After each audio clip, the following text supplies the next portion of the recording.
পুরুষ হয়ে জন্ম নেওয়াটাই আমার আজন্মের পাপ ছিল। তবে এই দেশে আমার মতো পাপীর সংখ্যা হাজারে হাজারে, লাখে লাখে। এরা সবাই মানব সন্তান হয়ে জন্মাইছে ঠিকই, কেউ পুরুষ হয়ে উঠতে পারে নাই। আর পুরুষ হয়ে না ওঠার যন্ত্রণা যে কত কঠিন, কত ভয়াবহ, প্রতিনিয়ত হারে হারে টের পাই।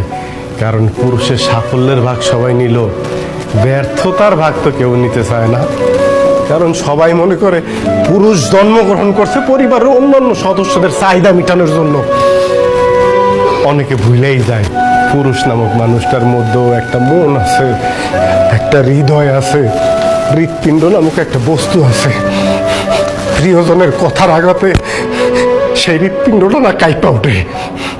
ভুলা যাইবই না কেন কও? কারণ পুরুষ তো কখনো কারো প্রিয়জন হয়ে উঠতে পারে না।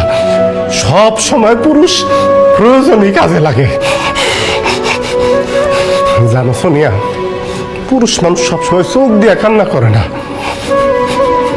মুখ দিয়েও আর্তনাদ করে না। পুরুষের মন কান্দে, হৃদয় আর্তনাদ করে।